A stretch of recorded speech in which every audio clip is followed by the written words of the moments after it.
नाव सांगा. नाव मधुकर एकनाथ खोकरे. गाव. सारखी. पाणी कसं लागलं? पण चांगलं लागलं. बरोबर, पाणी लागलं.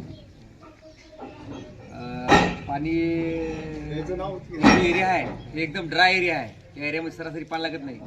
तुम्ही स्वतः चांगलं पाणी बघून आज यायच्या बोरला पाणी फुल लावण्यात आलं तर तुम्ही समाधानकारक आहे? हो समाधान. पाणी चांगलं लागलं. हो, समाधान आहे ना तुम्हाला? हो. ठीक.